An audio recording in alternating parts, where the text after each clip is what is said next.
Hello po, ako si John, 14 years kidney transplant. Ngayong araw to magbabasa tayo ng tanong. Ito po yon.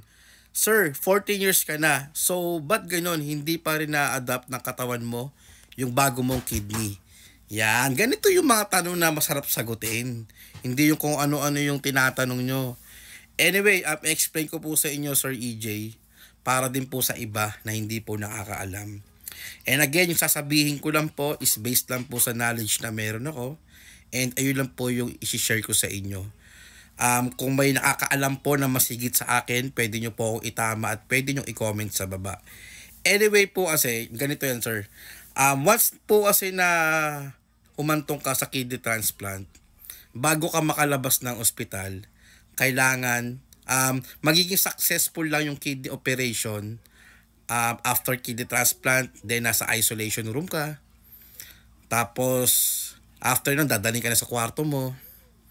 And then, after nun, kailangan, bago ka kumain, kailangan makakautot ka. Yan. Tapos, kapag nakautot ka na, ibig sabihin, pwede ka nang kumain. Pero ang kakainin mo na lang nun, yung mga soft diet, like mga jellies, yung mga pinakain sa akin.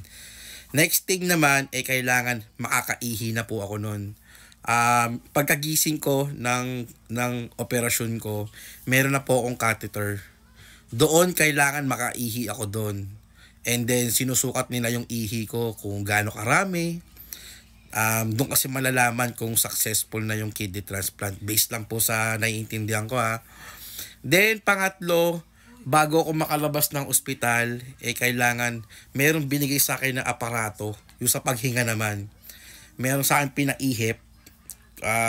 Imagine niyo 3 bola yon, merong aparato nun, nakalimutan ko na kung anong tawag doon, iihipan mo yon. So kailangan yung 3 na yun aangat kahit papaano. Yun, ayun yung successful na kidney transplant. Pero hindi ibig sabihin na pag nakalabas ka na ng ospital, magiging successful na rin kasi meron tinatawag na mga rejections. Meron kilala during operation na reject yung kidney, hindi naging successful operation. Meron din naman na after ilang months, ilang taon, nare-reject yung kidney. Ngayon, in terms naman sa pag-a-adapt, I think sa 14 years ko, hindi ko kasi kung anong ibig mo sabihin sa kung na-adapt na katawan ko, which is na-adapt naman po ng katawan ko kasi 14 years na akong kidney transplant.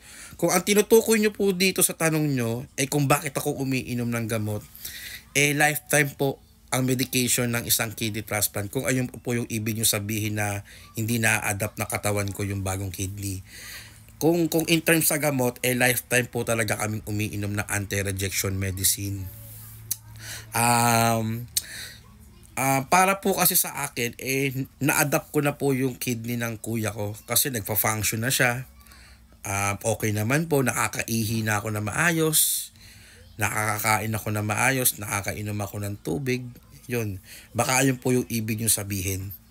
Ayun lang po. Sana po nasagot ko po yung tanong nyo. Kung medyo malabo, kung hindi po tayo nagkakaintindihan, Sir EJ, pwede nyo pong i-comment, ifa-follow up natin yan. Kung anong ibig sabihin nyo ng na-adapt, kung nasagot ko ba siya or hindi. Ingat po palagi and pasensya na po kung late ko po na-upload to. Inabot na po ng 10:00 ng gabi kasi kakagaling ko lang po sa NKTI. Kumuha po ako ng gamot sa NKTI and pumunta muna ako ng mall kasama yung mga bata. At ayun, kakauwi lang namin. Ingat po palagi and God bless po sa ating lahat.